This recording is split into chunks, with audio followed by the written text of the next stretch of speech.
Now let's have a closer look at ONNX_exporter.py. This file is a Python script to save pre-trained Resnet50 model from PyTorch model zoo into ONNX model format. Let's inspect how the file is organized. Lines 1 to 4, import Torch library, models from Torch Vision library models module, argparse library and OS library. The code in line 6 checks whether file is called directly from command line and not from a different Python application. The code in lines 7 to 9 instantiates parser object, then adds one argument called save with default value model.onnx to parser object.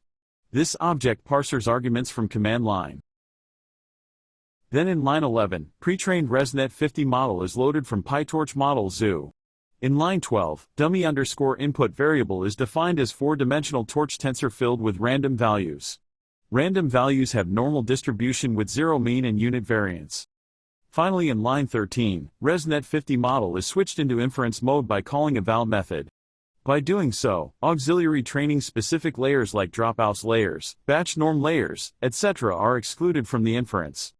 In lines 15 to 24, Torch ONNX export method is called.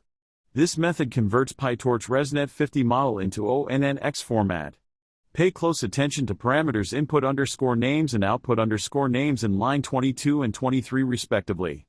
These are the names of model input and output respectively. These names are used to set up model in Triton server for inference. Finally, once code reaches line 27, it should print the message saved model.onnx if we use default value in parser. We will only get go line 27 if there are no runtime errors as well.